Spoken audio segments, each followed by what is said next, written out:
And they're also on channel 192, which is Spectrum Public Access TV. I also produce a program at the Eastern radio station WECS, and the audio from our conversations is aired on WECS on Wednesdays. And the whole idea is to give our guests more and more exposure, more ways to reach you in different ways with their good work and their messages. So our program today has 3 segments. We're going to look at the Willimantic Downtown Neighborhood Association and Thread City Development as an ongoing effort to build our community economically and culturally. We're also going to look at the Wyndham Theater Guild today. They have a new play opening up, Calendar Girls, opening up on November 11th. So we have 3 cast members here to share the story. And then at the end, we have a whole focus on jazz. It's the 7th Annual Manchester Jazz Festival. And we have the festival programmer and producer here with us to talk about the schedule. That's coming up in a few weeks on December 3rd in Manchester at Cheney Hall. So we have good things to talk about. And I'm very glad you're with us, however you're getting us right now. In the studio, I'm happy to share the microphones with Andrew Goot, the owner of Stone Row Kitchen and Bar. Andy, it's good to have you back in the studio again. Always a pleasure, John. Thank you. I've shared our many conversations. And also back in the studio is Angie Jacques. She's the owner of the Yono Willimantic Yoga and Meditation Center right here in town. It's good to have you back in the house, too. Thanks for having me. Now, the reason why we have them here is to talk about a larger project underway to build our community economically, culturally, in many different ways, tied into downtown and the surrounding areas. It's part of what became the Thread City Development many years ago, and now it has a new form. And there's some events coming up that are going to really bring a lot of light to the area to support all the efforts that are happening individually to move us forward. And this is a great way to combine things and build a little momentum, let's say. So thanks for your good work during the year and for being here. This is the first of a series of interviews that we're going to do with the Downtown Association to give them an ongoing platform. We'd have different people coming in talking about the things that are happening all around us. So we're going to use this show to introduce the topic and kind of launch. So thanks for being part of our first conversation. Yeah, appreciate it, John. Thanks. Thank you very much. And what I like is that you mentioned that our group was for many years Thread City Development, and we've embarked on a campaign and a looking inward, and which resulted in rebranding ourselves as the Willimantic Downtown Neighborhood Association. Right. And that you have myself and Angie here today. We really feel that we represent sort of that next gen Willie in the downtown. We're younger business owners. We're buying up the property. We are opening up our own businesses in these buildings. Angie through Yono, me through my restaurant. And I think why we wanted to also morph into the Willimantic Downtown Neighborhood Association is it's reflective of that new embodiment and that new revived value system that we carry. And you know, this is a fantastic time to do it because now we're moving beyond the COVID situation. It's more of an endemic anyway, but moving into that new situation opens the door for these things to happen and to be part of a larger growth of our economy regionally here, to keep our money local. And that's a big thing you really focused on as much as you can, is the whole idea of keeping our resources economically right here, including ownership, right? Correct. Yeah. I think it makes a big difference when we are here, we're local. It shows a different level of commitment, not only to our business, but to our surrounding community. And I think what really keeps us alive and going is heart and hard work. So local business owner, right? We have to succeed with the community, right?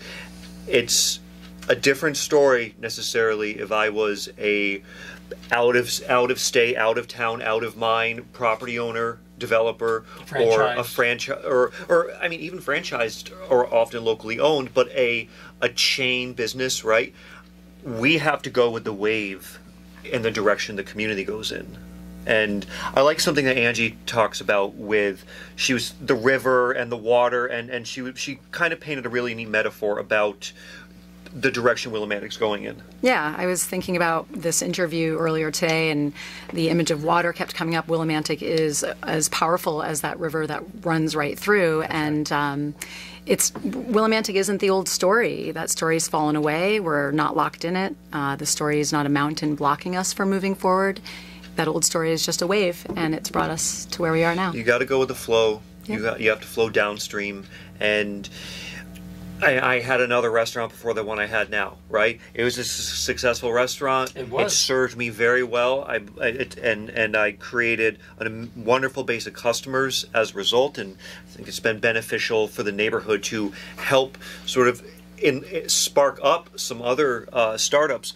But I don't really look back to that past success. It's over with, it's done with, and I really only want to look forward. And so even it's the good things, the good old days can stay behind, and that leaves us a lot of room and a lot of space to welcome some new opportunities. Do you have a sense, at least from what information is generally available, there seems to be a higher level of vehicular traffic and activity, that some developers are now looking at the area on their maps as maybe being more viable, and they're outsiders sometimes looking to figure out, where to drop something in. Do you have a sense of more and more local people trying to figure this out? How can I do it? How can I start something small? Because some projects are underway. They were delayed by COVID. I'm sure there's a lot of frustration out there about supplies, materials. So I'm sure there's businesses waiting to pop. But since you're closer to the community as a business person, what's the vibe out there of people waiting to get active, and they're on the way, but they're interested, they're thinking the way you are?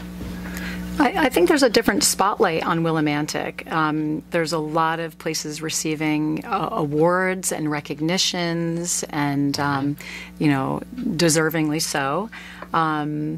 As far as people wanting to open up businesses, I definitely think that there is open communication now. There's easier access to finding out how to do such things. I've had people contact me directly, and even how to set up LLCs and things like that. So I think lines of communication are open. And your thoughts? Well, Angie, she's 4 years, you said? 4 years, yeah. So that's a pretty recent story. Is why did you choose this area? I'm curious to know. Yeah. Well, I think it chose me. I didn't even really know about Willimantic. I moved to Chaplin, and I came here. I wanted to get to know the larger area. I started teaching free yoga out behind Grounded Coffee. They were gracious enough to right off Main Street. Yeah, okay. yeah, and it was a feeling. It was an energy. It was, again, a vibe. Willimantic is so unique.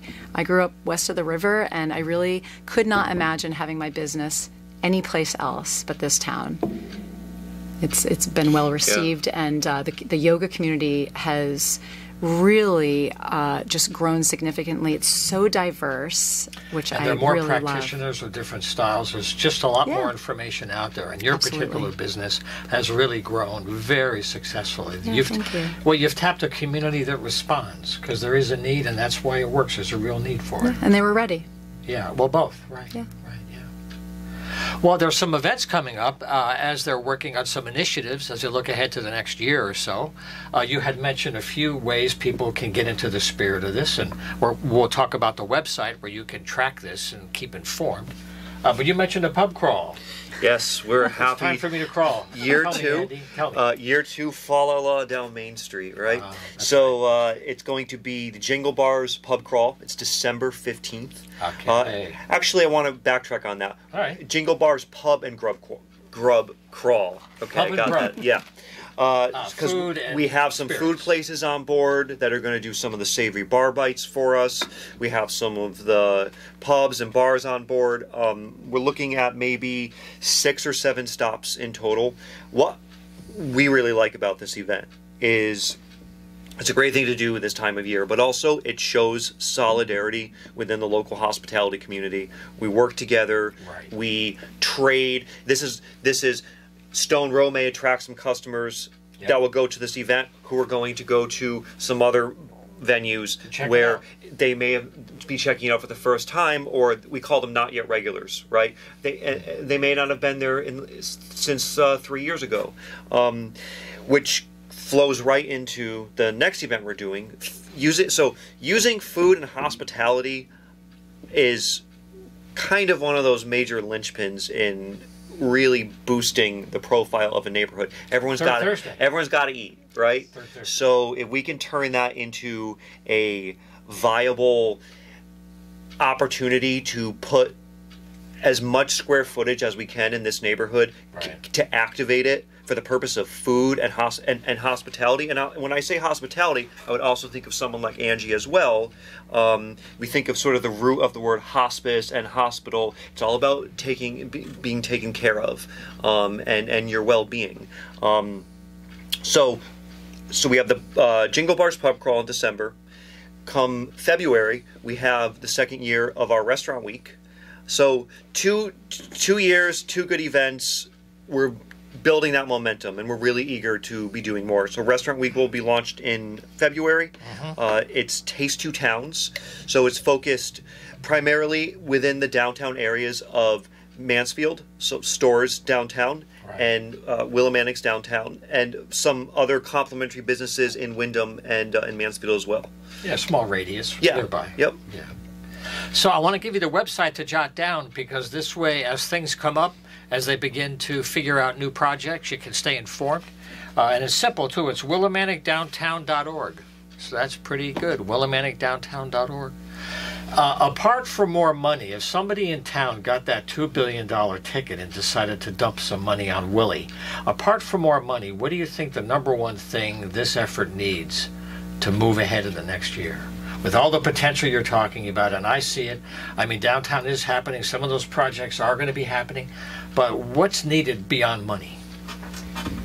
I'll let Angie answer that, because I can always answer that, but I like you have insightful... Well, I immediately thought about storefronts. I immediately thought about making these storefronts that are empty accessible for people, for local businesses, for small, unique businesses. So if I were to win that lotto, that's the first thing I would do, is making these empty storefronts beautiful and interesting. And I would to what Angie said.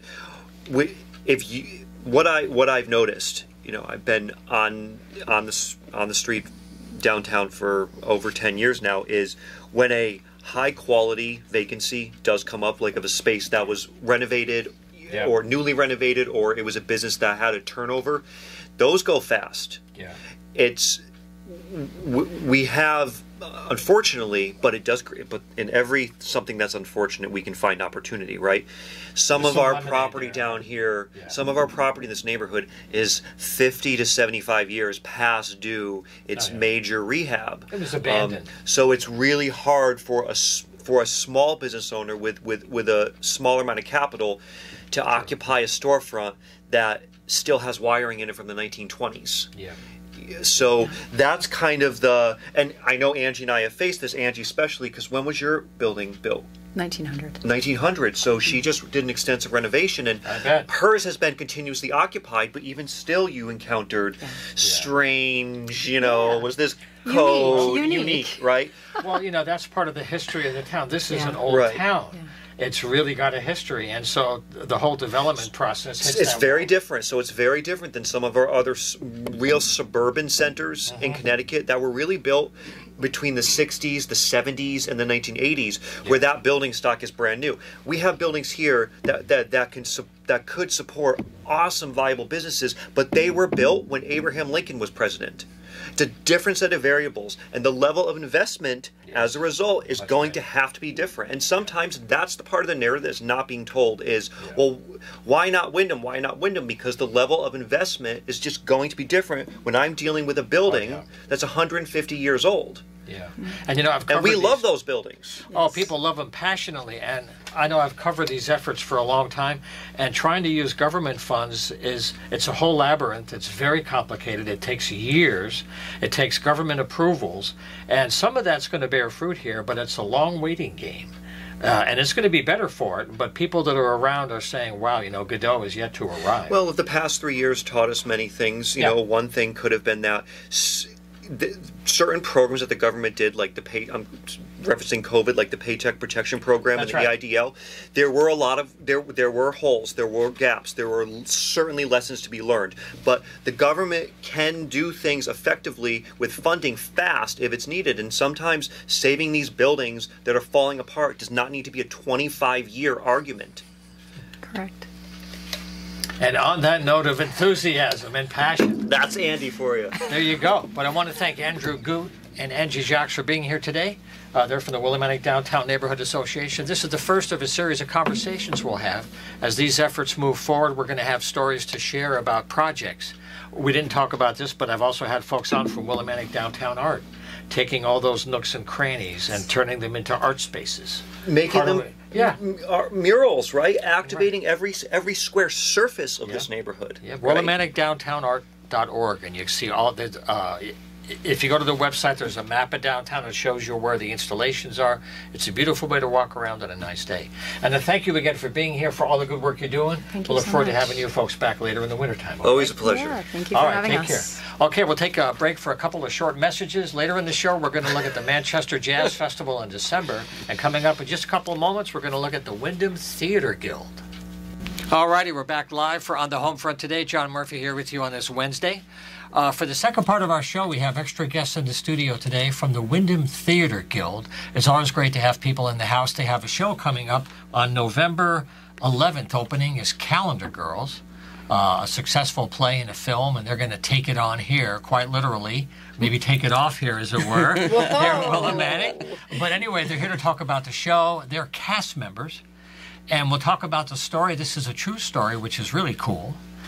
So perhaps maybe Jane or someone, you want to set us off for the whole idea of Calendar Girls and why you folks chose to do that one for this year. Well, Calendar Girls was actually a show that was going up, what was it, 2 years ago? 2020. Yeah, right. Before the COVID. So it was thought to bring it back and to have it be our kickoff show for this season. And so we have a great cast of, there's 10 of us, 6 ladies, and then a few gentlemen thrown in there for, because there's always need for a couple of guys. And it is based on a true story from a group of the Women's International. That is a group in England, and they are trying to raise money for a new settee for the family room at the hospital, because one of the group's members had leukemia and they were visiting a lot. So that's what the pretense of the whole thing is. That's the setup. Yes. The conceit, as they say. Yes. And they came up with a very novel idea to raise funds, because the whole idea was to be able to pay for it. That's right. And people may or may not know what Calendar Girls was about. It's been a widely imitated phenomenon. It's not new with them either, but maybe share a little bit of the inspiration. Should I? Yeah, go ahead. By all means. Well, you're talking about the inspiration as to why they actually decided to do this? The group of To do women? the calendar? The calendar. I want to tease folks. This show is a lot of fun. There's a lot of surprises in the show. Yes. Right? Surprises, Yes. But I want to tease a little bit. Yes, right? with not naked, we are nude. There you go. Yes. Tastefully nude. Tastefully nude. Tastefully. Well done. One of the women decided that, quote unquote, sex sells, rather than doing a calendar of bridges of Yorkshire, which are absolutely gorgeous. They're beautiful. Or animals or anything like that. They decided that they would have their WI, their group, get together and make a calendar of nude women. And the way it's done is tastefully. That's all we can say. It's tastefully done. People will be surprised. Yes, we are unclothed, but yes, we are unclothed. Yeah. So it is a tasteful glimpse, and it's all done as a photo shoot. So the stage will be blacked out. Lights will come on. You'll see something. Illusion. You'll see something. Yes. You're not sure what, Yes. and then the camera will go dark again. Right. So Shades of Busby Berkeley here. yes, that's true. Oh, yeah. The Women's Institute in England, they focus on baking and knitting and marmalade making, That's right, yeah. floral arrangements, and that is mixed in with the calendar Everyday to show skills the and women hobbies. Right. doing what they do on a daily basis. Everybody's under the assumption that the English are very stodgy and staid, but they are quite a randy population. Yeah, my husband happens to be English, so we have family over there, and you'd be surprised in many ways what they present as theater, books, culture is a little bit more out there than Americans. I believe Americans are more staid than the English are. My dad loved Peter Sellers films. Oh, yes. gosh, Oh, yes. And in the 50s and the 60s, the Brits were much edgier than the U.S. films. Right. Indeed Oh, they yes. were. Oh, yes. Nudity, language, concepts, Right. labor humor. Peter Sellers was amazing. Yeah. Yeah, he was a And all the wonderful labor actor. humor about the rich upper class, the owners. Great stuff. Died too young. Died too young, indeed. For some, not early enough. Yes. But that's another play. That's right. But that's a topic for another day. And we also have to have accents, so we will all be talking in a British In accent. British accent. For our characters. Yes. So I'm going to close my eyes for a second and paint the staging. How you're going to look at some lighting or your sets, or because I asked some of the, perhaps that's more of a crew member question, but how are they dealing with lighting and music for the show? The set is all takes place in one room of the hall, the Women's Institute Hall, which is adjacent to the church. So you have some aspects of the church there. You know, there's a cross and pictures and things like that, and then all that. I mean, at some point we are outside, so you leave to the audience's imagination that we are outside. And it's very cleverly done. Yes, yeah. Right. There are some illusions that and some set design work that is pretty amazing for us. And, music and spotlights and illusionary things. They're very clever the way they've done this. Very good sound effects too. Yes. Yeah. Yeah. You mentioned there's a lot of that as part of the play too. Right. Yes. Which helps us as actors. We need to hear sounds. We need to have lighting changes. We need to have directional and things like that. It helps us deliver our lines to each other. We listen for sounds and movement. Yeah, and it can be like the turn of your head or the picking up of a separate prop. Timing and which sometimes happen and helps, just in case one of those lines you went, oh my goodness, and then all of a sudden someone hands you something and you go, oh, absolutely, I know what I'm doing with this one now. I have to do this with that, and you know, and you keep going. You know, so it's very interesting. It is a heavy subject matter in that one of the characters has leukemia, but it is dark humor. There's a lot of comedy in it, and a lot of us laugh at each other backstage when we hear the lines, although we've heard them so many times over and over. They're very funny. Sometimes if I have a director here, they'll be talking about rehearsals and blocking the set so people know where to move, where not to move. Yes, yes. And everybody is very helpful. For my character, well, we all move around a lot, but sometimes when you're in the moment of saying your lines, you forget that, oh gosh, I was supposed to move like 4 feet over here and over to that. And then, so everyone is quite helpful with going with a hand like, oh, you saw that. Oh, yes, I'm supposed to be over here now saying my line. Yes, you know, and so it's interesting. I mean, we're a very good group of women, and you know, everyone's getting along, and everybody helps each other out, which is such a nice thing. We gel. And this is Tech Week for us. So every evening we run the show, and this can be a very stressful week. But we open this Friday, so we have to be totally ready by then. And I think we will be. Oh, yes, yes. Yeah. We do get along as girlfriends. It's really nice because we have to interact as friends that have been together for years on stage. And you have to keep all the doors closed to keep any drafts that night. Yeah, yes. Keep it a little bit warmer than usual. But the timing is great today because November 11th is just 2 days away. We're doing this show live on a Wednesday, and it goes the 12th, 13th, and then 17, 18, 19, and 20. That's right. If you just go to the website for Wyndham Theater Guild, you can get your tickets that way. 7:30 shows at Burton Levitt on Main Street, and also 2 p.m. Matinees on Sundays. Right. Okay. Right. Have you been able to talk at all about the plans for the new year? Other things being debated for 23 without giving away surprises? Do you know what the plans are? I do not know what's coming up because this is the opening show. They're opening the season with Calendar Girls, but I am not sure what their plans are. That'll be in the program. Obviously, you'll get to see all of the shows and things that they're planned for. Because I know, everybody's just itching to get back on stage, get back into it, and to see that, to see live theater, and to see your friends. That people are definitely coming back to live theater, and there's a lot of good live theater in Connecticut. Actually, it is. We've had folks from the Bradley Playhouse in Putnam. There's a nice theater company at Art Center East in Vernon. So people are really coming out now, and it's really nice to see. Right. Yes. So I wish you have a great success with this. And I'll be in touch with you folks and Martha and Victor afterwards to see maybe at the as you get to the end of the year what the plans are for the second show. Thank you for having us. Thanks so much. I wish you a great time. Good luck with the show. Great. Okay, thank you. All righty, well, On the Homefront's going to take a break, and we're going to have a musical break now before we get into the world of jazz and the Manchester Jazz Festival on December 3rd. This one is an oldie from the 60s, The Hills of My Connecticut. My Ed Norton Captain Video space helmet. No, it is not. But I am going to get ready for a phone call. We're going to be taking a look at the Manchester CT Jazz Festival, which is starting on December 3rd, actually. It's an all-day event. It's the 7th year.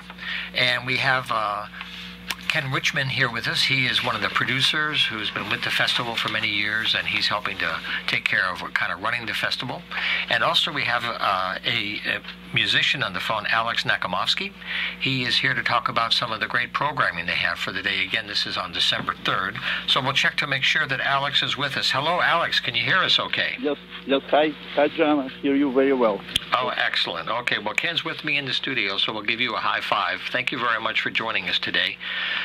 Maybe a good starting point, though, is for Ken to give a little history. This is your 7th year, so congratulations on that. That's a lot of work. Thank you very much. And you all took a hit. Of course, COVID compromised things quite a bit. And let's talk about how you managed that and why you decided several years ago to make such a big commitment to this wonderful music we call jazz. Well, it began, I was tapped to be a fundraiser for our local synagogue in Manchester, Shalom B'nai Israel. And I decided if I was going to do this, I didn't want to do it for just doing dinners and giving plaques. I wanted to do it for something that I had feeling for. And Alex and I had some history before to talked about doing something with some concerts and things. And this came up. We had an opportunity to make use of the Cheney Hall in Manchester, Connecticut. It was a beautiful hall. Oh, I've been there. It's a beautiful space. Nice sound. And so we decided to move forward, and that's pretty much how it began. And the rest is, as they say, history. Well, Alex, thank you very much for joining us on the phone. Alex isn't local, or else he'd be here in the house. And I'm going to talk to you later in the year, Alex. I guess you and June have another project that she mentioned is something that's in the works. But maybe for today, you could talk about how you put together the program for December 3rd and what your sense of musical styles and variety was for the day. John, so for December 3rd, we are very happy to have 3 fantastic groups. The festival opens with Brian Charette group. Brian is one of the top 3 jazz organists in the world, and he's actually originally from Connecticut, from eastern part of Connecticut, and he lives now in New York for many years. And joining him are fantastic musicians. He has Sashal Basandani, who is one of the top jazz vocalists these days, who was born in Chicago but of Indian heritage. So we actually, for this festival, we have several artists which have international background. So we are excited about that and always looking forward to enhance festival in such a way. We had an Israeli guitarist player in previous festival. We had Valery Ponomarev, who is legendary jazz trumpeter born in Russia, and some other musicians. So joining Brian also is, speaking of international flavor, a Russian-born saxophonist Dmitry Bayevsky, who currently resides in Paris, but was based out of New York for many, many years. He's one of the top alto saxophone on the scene these days. And rounding, well, actually, Jordan Young is a drummer who works with Brian Charette a lot, and he's from New York area. And also guesting this group would be a wonderful guitarist and friend of the festival from the very beginning, and he's a very talented musician. He participated several times. Scott Rosen, who is local guitarist, a very wonderful musician. And then our second group features Eric Alexander, who is, we all know, one of the top saxophone players in the world right now. And joining him is Serbian-born guitarist Rael Micic, and then Honduran-born bassist Jason Clutter, and our local great, who is doing, who's working with everybody these days, Pat Metheny, and many, Terence Blanchard, Jeremy Pelt, etc., Jonathan Barber, who's currently in Europe. And closing up our festival would be Rob the Drummer, a.k.a. Rob Gottfried, and Friends, which features vocalist Linda Ransom and bassist David Stoltz, and several more. It's blues and rock and blues kind of oriented project. So we are very excited about the variety and about the level of musicians that are participating. Well, I'm glad we're chatting with you guys now, because we're a couple of weeks out from December 3rd. So I guess one easy way would be to go to the website. Would that be a fair bet, Ken, to go to the website? Absolutely. Oh, okay, so talk about the website and what information is there so people can make those plans to enjoy a great evening. And that's a really nice hall. Cheney Hall is really nice. The website is manchesterctjazzfest.com. And you can see the bios of all the players. You can see the schedule. You can see how to purchase tickets. And also, this is a fundraiser. And if you wish to make a donation or a contribution, there's an opportunities shown on the website to be able to do that as well. And who's going to be benefiting now from this music? The music benefits the synagogue, and also the synagogue then reaches out to a number of local organizations to help them in various capacities. The synagogue itself also has helped contribute towards the Children's Cancer Center in Hartford as well. Very nice. Through projects. So we reach out, so multiple groups receive some benefit from the revenues. Now, this is the 7th year. Can you talk about any changes over the years in the audience or the kind of music that's available to you? And I'm not sure, Alex, was he involved from the very beginning as well as a partner? Right. So, Alex, your thoughts as well about how the festival's grown and what you've done from the early years forward? Yeah, Alex is the artistic director, so he's been instrumental in identifying and bringing many of the performers. I've kicked in now and then, and we brought some in. We've had mostly jazz, but we've also had some bluegrass and some other formats there to keep the variety going. And so we try to keep it varied and interesting and exciting for the audience. And apparently we're getting traction, because the last 2 years we've come close to a sellout. Even during COVID, we did very well. We did a combination virtual and in-person program. With folks more spaced out, yeah. Right. Very good that you could do that. Now, Alex, here's a question for you, because I can tell that you work with a lot of people who are from other countries and their shared love for jazz. What's it like for folks from abroad traveling today to play their music with COVID and all the travel issues today? How is it affecting people in the business?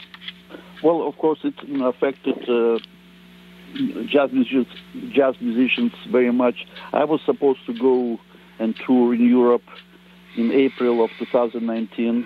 I just got back from Japan in January of 2019 with June Bissans. We did a tour there, and then we couldn't go to Europe after that. And so definitely for a year or more, musicians were very much affected. But fortunately, things are very much getting back on track these days. So we are very glad to see that. And, while we have a few minutes, how about your own music now? You've played here in the area with June several times. You're well known here. Are there any projects underway for you in particular? I know you're helping with the festival side, but for your own music? Well, we do have performance with June, several performances with June coming up. And then actually, Dmitry Bayevsky, who's traveling from France, I have several concerts with him in the next several weeks. And I just finished, in June, I finished composing for orchestra and violinist. It's called Suite 2022. It was a very big project, which I'm glad it was well received, and I'm glad it's in my past. It took quite a bit of working to do that. So some things here and there, Now, you mentioned some upcoming dates with June Bissant's. When you're playing in the area, do you have a new release that's coming out, or is this kind of a sampling of some of your recent work? Well, the last release, Love Tango, we did in 2019, and we do selections from that, and also June did two releases in which I was a pianist, Chet Baker projects. That's right.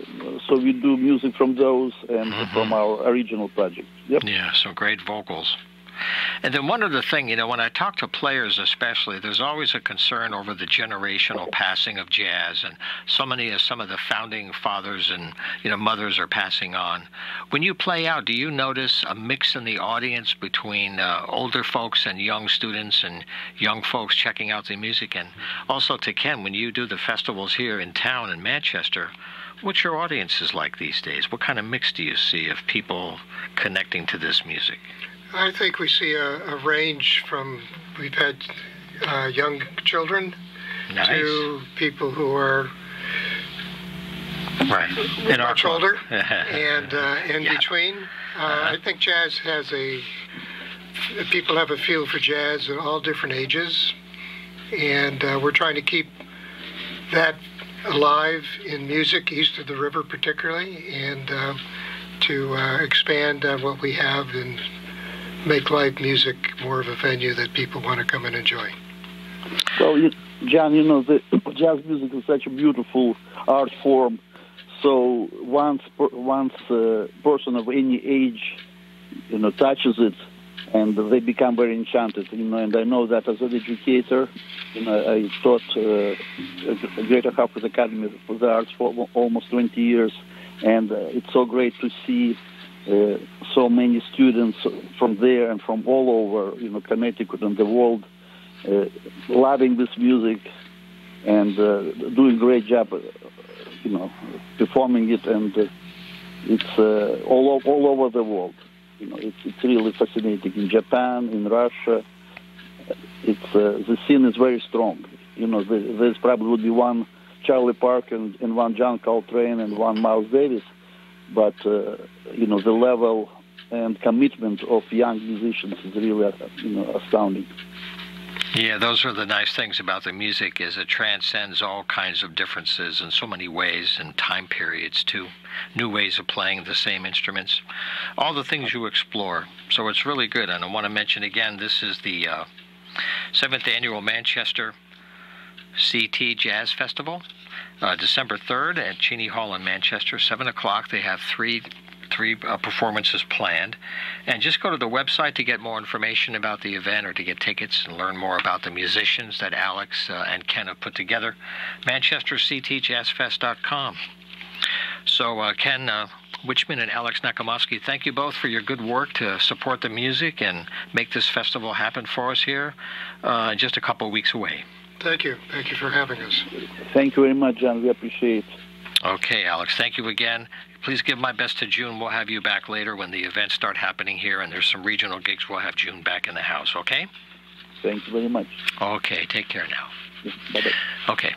Okay, we have a few more minutes for the show. I'm going to take a break for a couple of short messages, and then I have a few arts events and some news to share before we close up today. So just stay with us. We'll be right back after these messages. Alrighty, we're back live for the last few minutes of our show this week. This show again is live on WILI AM 1400 and 95.3 Digital FM. And as part of a block we have on the station, every weekday from 5 to 6 we have an information block. These shows like this are videotaped.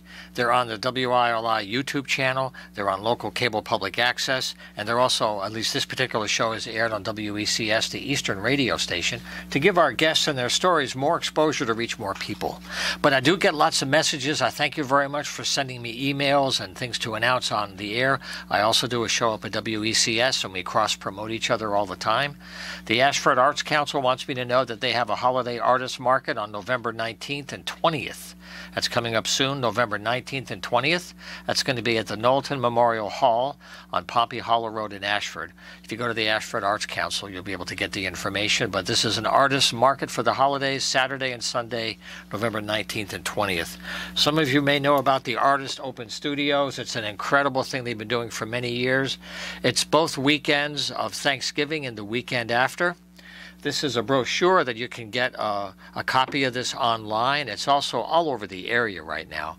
And it's a beautiful way to travel around the area locally and meet our local artists in their studios, in their homes. They do demonstrations. They show you how they make their art. You can buy art to support them. And inside is a really nice map that will show you where they are, so you can plan a short trip within 15-20 minutes. You'd be surprised how many artists live around us. And you could go visit their studios. I've done this for several years. It's a lot of fun. There's 2 weekends you can do it. And it's the weekend of Thanksgiving, so it's going to be November, hang on a second here, let me get my act together. November 25th, 26th, and 27th. And the next weekend, December 3rd and 4th from 10 to 5.